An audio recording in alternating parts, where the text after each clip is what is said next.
नमस्कार छात्रों, कैसे हो? बढ़िया ही होंगे।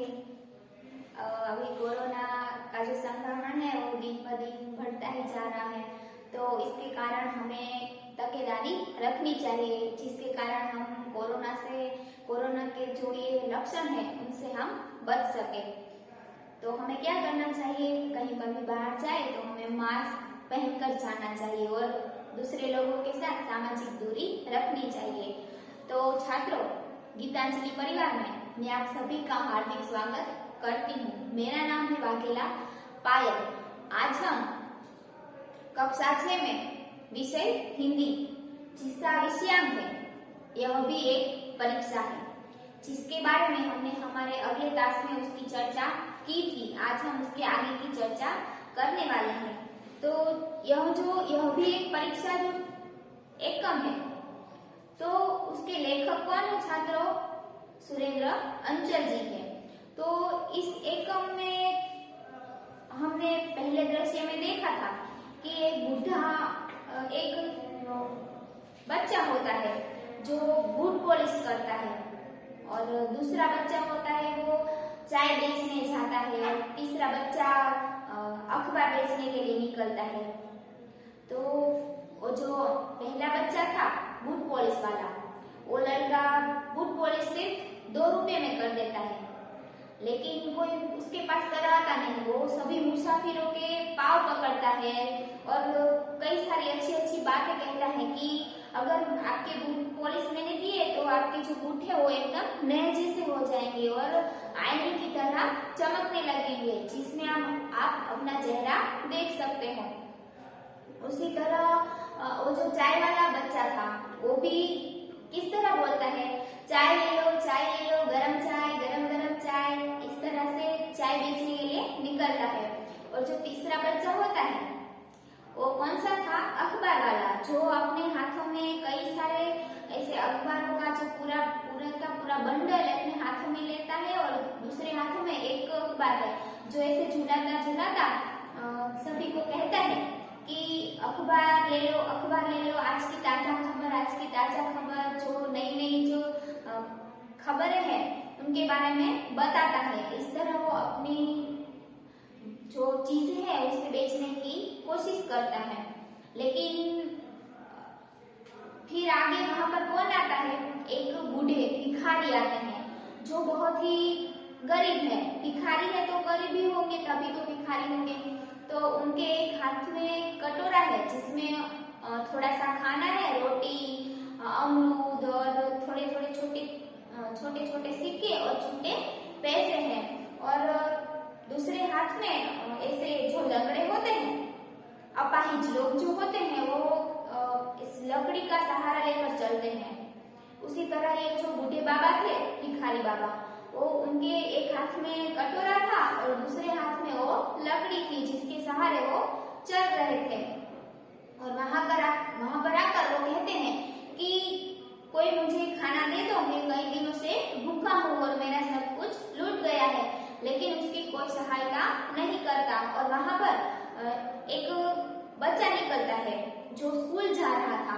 तो वहां पर निकलता है तो बाबा उससे कहते हैं कि बच्चा, मैं कई दिनों से भूखा हूँ, मुझे कुछ खाने को दे दो और मेरा सब कुछ लूट गया है, ऐसा बोलते हैं बाबा। तो वो जो बच्चा था वो तो कहता है कि मैंने अपनी जेब में हाथ डालता है और कहता है कि, और पैसे देखता है तो वो कहता है कि मेरे पास तो पिक्चर की टिकट लेने के लिए भी एक पैसा कम है, वो तुम मुझे दोगे?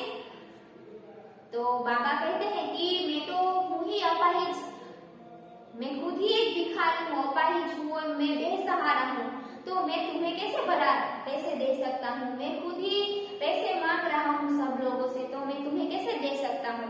ऐसा कहते हैं बाबा। और फिर वो तो वहां पर ही बैठे होते हैं, और जो बच्चा था जो स्कूल जा रहा था वो वहां से चला जाता है।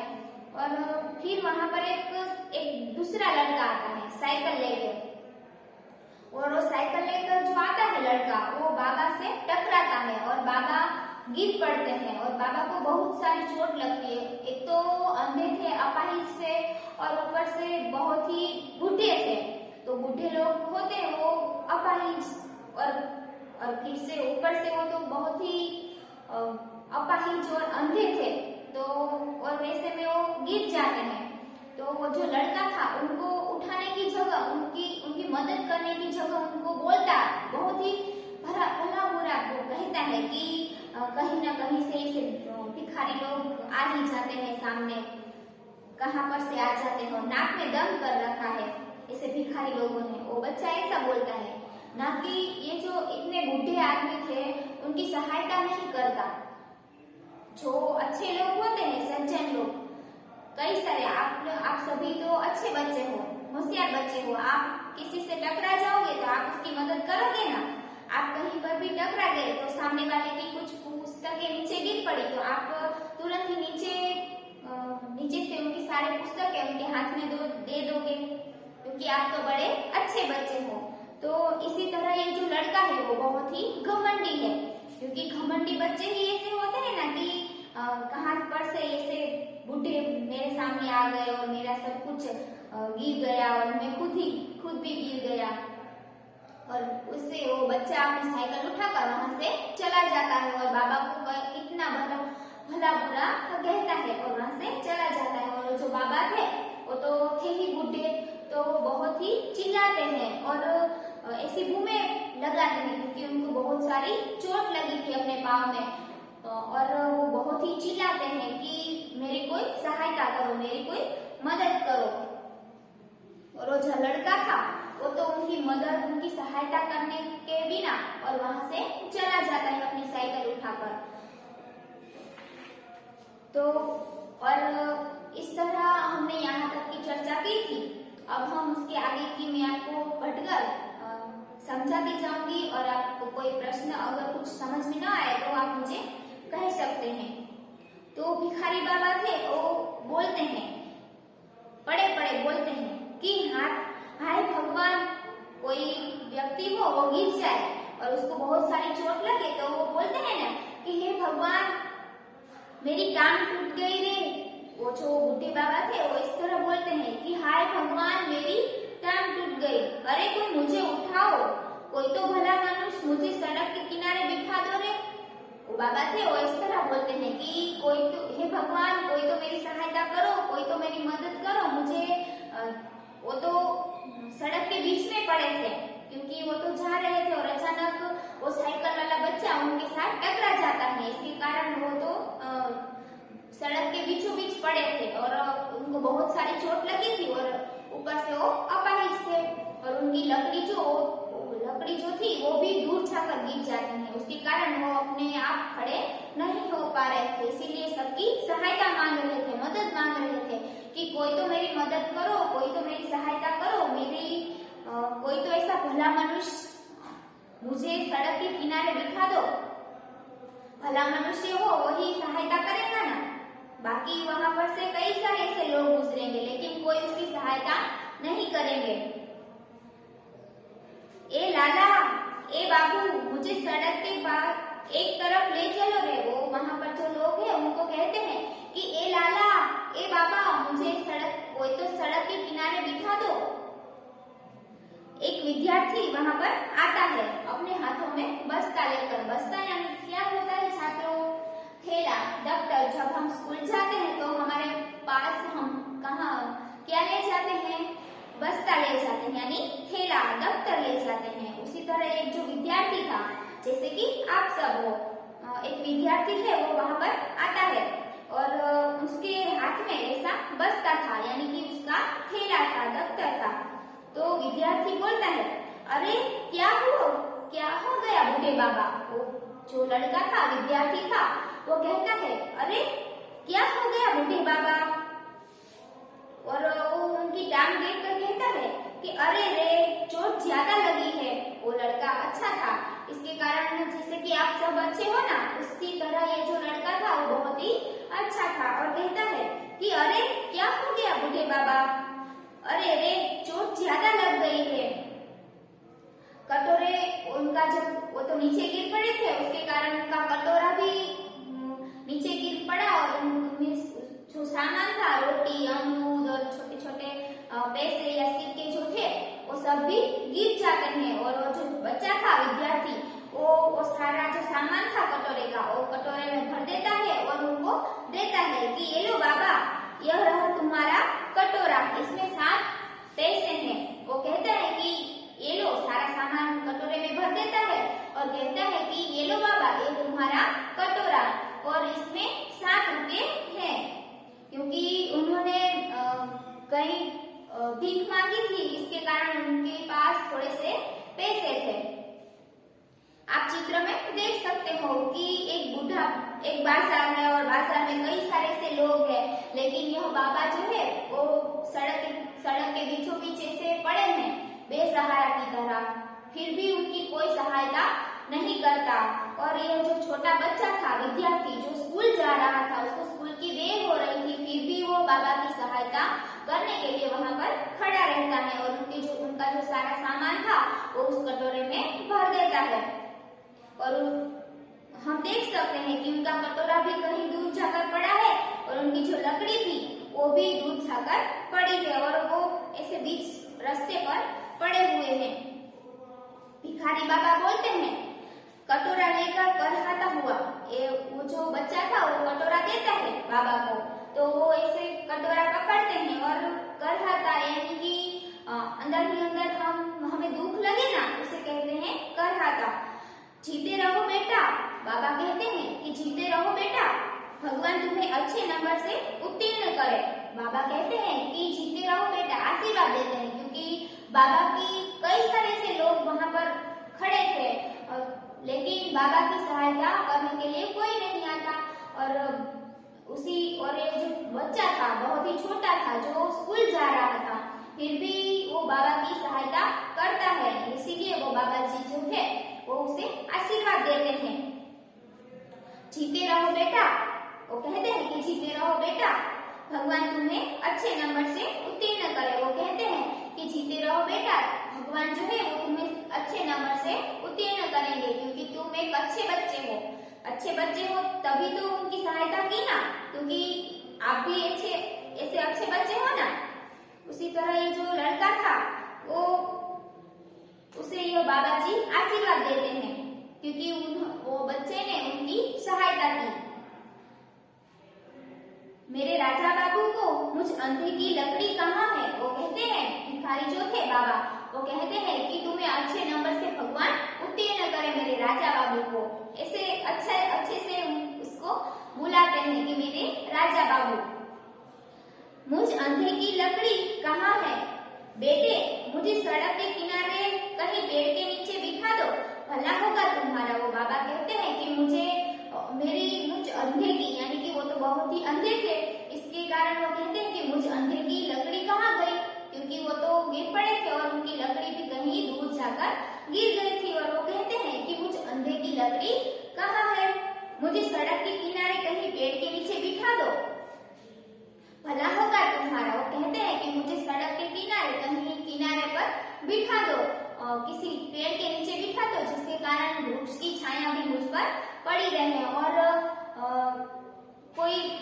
दूसरा कोई तो उनकी सहायता करने के लिए आया नहीं था। तो वो उसे कहते हैं कि भला होगा तुम्हारा। फिर विद्यार्थी था, वो उनकी जो लकड़ी थी वो उन्हें उठाकर वो बाबा को देता है और कहता है कि लो, यह रही लकड़ी। वो कहता है कि यह रही लकड़ी। स्कूल की घंटी सुनाई देती है, क्योंकि उसे तो स्कूल जाना था और क्या था, उसको एग्जाम थी, परीक्षा थी, स्कूल की परीक्षा थी। जैसे कि आप सभी ने अभी परीक्षा कुछ समय पहले दी ना, उसी तरह ये जो बच्चा था उसकी भी स्कूल की परीक्षा थी और वो स्कूल जा रहा था और रास्ते में बेचारे बाबा गिरे हुए देखे तो उसने स्कूल जाने की वजह वो उनकी सहायता करता है। लेकिन सहायता करना भी अच्छी बात है, क्योंकि अगर हम अच्छे बच्चे हैं तो हमें किसी भी व्यक्ति की सहायता करनी चाहिए। वो लड़का था, वो बाबा को उनकी लकड़ी देता है और उसे तभी अचानक स्कूल की घंटी सुनाई देती है। हम जानते हैं ना कि कहीं पर भी स्कूल हो तो वहां पर स्कूल की घंटी बजती है, उसी तरह उसे अपनी स्कूल की घंटी सुनाई देती है। अरे पहली घंटी लग गई, वो लड़का कहता है, वो बच्चा था विद्यार्थी, वो कहता है कि अरे पहली घंटी बज गई, आज परीक्षा का पहला दिन है। वो कहता है कि आज परीक्षा का पहला दिन है, किंतु खैर, वो कहता है कि किंतु खैर यानी कि जाने दो, बाबा उठो, बाबा को वो उठाता है और तुम्हें फुटपाथ पर बिठा दो। वो कहता है कि बाबा उठो, मैं आपको जो सड़क के किनारे बिठा दूं। अरे तुम्हारे पाँव में तो गहरी चोट है, वो बाबा को उठाते हुए कहता है कि अरे बाबा, क्योंकि बाबा के पैर में बहुत चोट लगी थी, इसके कारण वो ठीक से खड़े नहीं हो पा रहे थे। वो कहते हैं कि बाबा तुम्हारे पाँव में तो बहुत सारी चोट लगी है, खून बह रहा है, क्योंकि वो तो नीचे गिर पड़े थे सड़क पर और थे भी बूढ़े, तो बूढ़े लोग होते हैं उनकी जो चमड़ी होती है बहुत ही मुलायम होती है, जिसके कारण जल्दी से खून बह जाता है। कलाई की घड़ी देखकर सोचता हुआ संयम से, वो अपने जो कलाई थी वहां पर घड़ी बांधी हुई थी उसने, और वो सोचता है, उसने समय देखता है अपनी घड़ी में और सोचता है कि इधर परीक्षा का समय और इधर यह अंधे बाबा, उधर परीक्षा का समय हो रहा है और इधर यह बाबा जो है वो बेचारे बेसहारा और ऐसे कई सारी उनको चोट लगी है फिर भी पड़े हैं, तो परीक्षा को जाने दो और बाबा की सहायता करता है।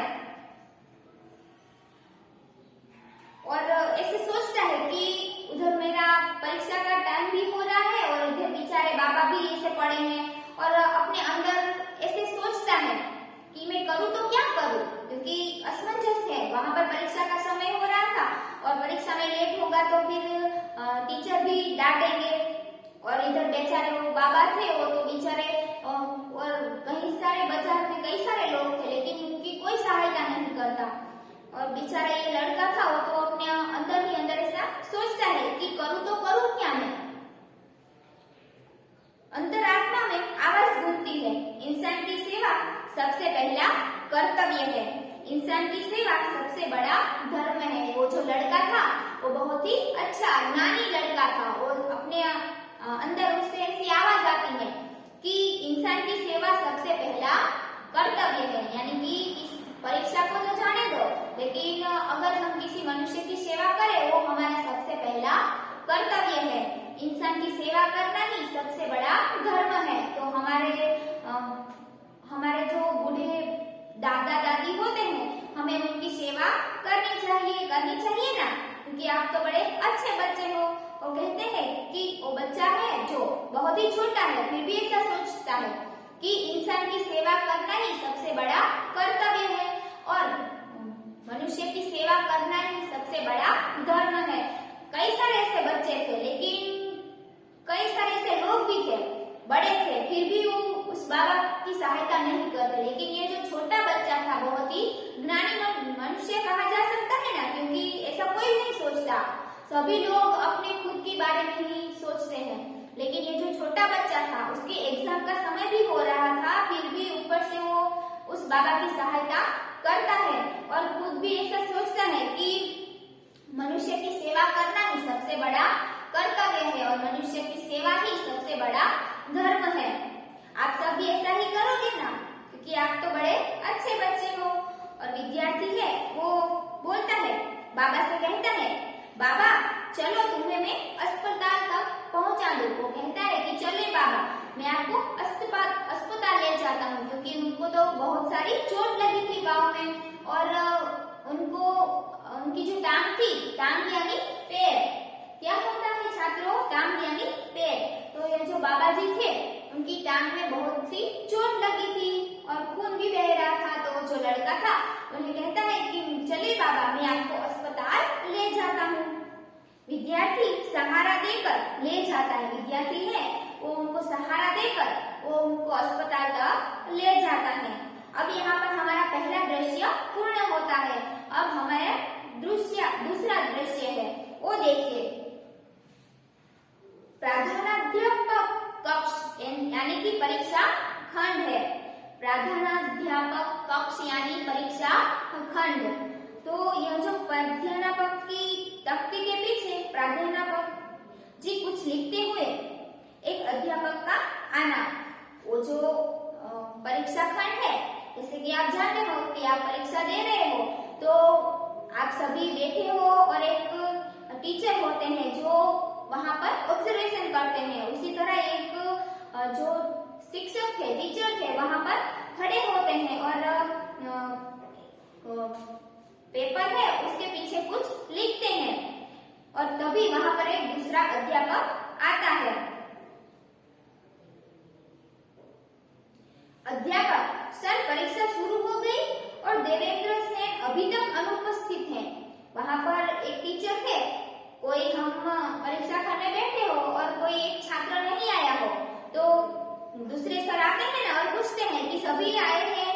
तो यह जो वर्ग में यानी कि क्लास में जो ऑब्जर्वेशन करता है जो टीचर, वो कहता है कि नहीं आज एक लड़का नहीं आया और ये जो अध्यापक थे वो कहते हैं उसी तरह कि सर परीक्षा शुरू हो गई है और देवेंद्र सेन अभी तक अनुपस्थित है, अभी तक वो आया नहीं, अभी तक वो गैर हाजिर है।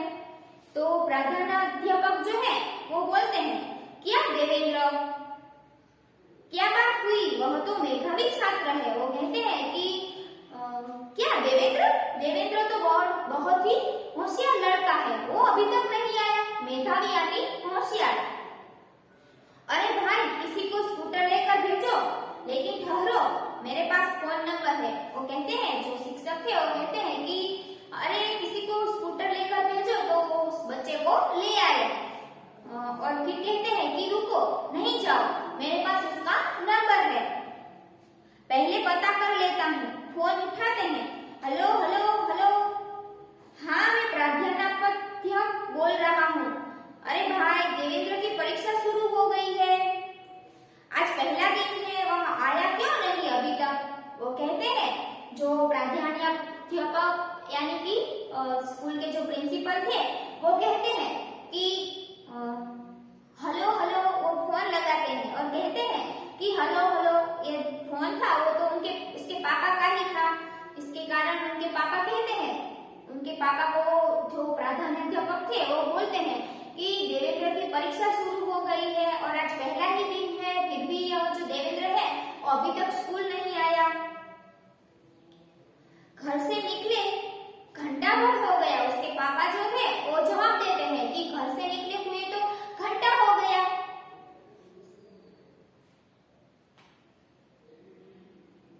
हाँ परीक्षा शुरू हुए 10 मिनट से ज्यादा हो गई है, पता लगाओ भाई, वह तो प्रथम श्रेणी में उत्तीर्ण होने वाले में से है। वो जो प्राध्यापक थे वो कहते हैं कि पता लगाओ, जल्दी से परीक्षा शुरू हुई, अभी 10 मिनट ही हुए हैं और जल्दी से देवेंद्र को स्कूल पहुंचा दो। तो और वैसे भी वो बहुत ही होशियार लड़का था। होशियार लड़का जो होता है वो अगर परीक्षा में ना आए तो फेल हो सकता है, लेकिन वो तो पहले नंबर से उत्तीर्ण होता है। इसीलिए जो प्रिंसिपल थे वो उसके पापा को फोन लगाकर कहते हैं कि जल्दी करो, आप जल्दी से देवेंद्र को स्कूल पर पहुंचा दो। उसे घर से निकले बहुत समय हो गया है, आ जाना चाहिए अभी तक। तो वो कहता है, उसके पापा जो है वो कहते हैं कि उसे घर से निकले हुए तो बहुत सा समय हो गया, पता नहीं कहाँ रह गया है, अभी तक तो उसे आ ही जाना चाहिए था। देखिए वह आ जाए तो मेरे पास भेजना। उसके पापा को शिक्षक जो है प्राध्यापक वो कहते हैं कि अगर वो आपके पास आए तो उसे मेरे पास भेज देना। वैसे उसके साथ वाले लड़के से मालूम करो कहीं एक्सीडेंट तो नहीं हो गया। उसके पापा को चिंता होती है क्योंकि 1 घंटा हो गया था, फिर भी वो अपने स्कूल पर नहीं पहुंचा था। इसके कारण उसके पापा कहते हैं कि यह जो देवेंद्र है उसके साथ उसके जो मित्र थे उसे आप पूछ लीजिए कहीं एक्सीडेंट तो नहीं हो गया, क्योंकि कहीं पर भी कोई बच्चा, हमारे पापा को तो चिंता होगी ना, क्योंकि हम घर पर या स्कूल पर टाइम टू टाइम नहीं पहुंचेंगे और कहीं पर रुक गए तो हमारे पापा या मम्मी को तो बहुत सी चिंता होगी। उसी तरह ये जो देवेंद्र के पिता थे वो कहते हैं कि आप उसके मित्र से पूछिए कि कहीं एक्सीडेंट तो नहीं हो चुका। अध्यापक का जाना। कुछ ही देर बाद देवेंद्र भागते हुए आता है। अध्यापक वहां से चले जाते हैं और कुछ ही देर में वो जो देवेंद्र था वो कक्षा में प्रवेश करता है, हाँफते हाँफते, क्योंकि उसे तो बेचारे उस बाबा की सहायता करने के लिए गया था, जिसके कारण उसे बहुत ही लेट हो गया। देवेंद्र आता है, क्या मैं अंदर आ सकता हूँ? देवेंद्र जो है वो अंदर आता है, कहता है कि मैं अंदर आ सकता हूँ। तो छात्रों, यह जो दूसरा दृश्य है ये हम यहाँ तक ही रखते हैं। आगे की चर्चा हम आगे के क्लास में करेंगे। तब तक आप सुरक्षित रहिए, घर रहिए। और मैं आशा रखती हूँ कि आज का जो यह इकाई है उसमें आपको बहुत ही मजा आया होगा, क्योंकि यह जो इकाई है उसमें हमें कई सारे ऐसे बोध मिलते हैं कि मानव धर्म ही, मानव सेवा ही हमारा सबसे बड़ा धर्म है, हमारा सबसे बड़ा कर्तव्य है। तो हम भी इस कर्तव्य को निभाएंगे ना, क्योंकि आप तो बड़े अच्छे बच्चे हो। चलिए छात्रों, आज यहीं तक रखते हैं। आपने मुझे सुना, इस बदल धन्यवाद।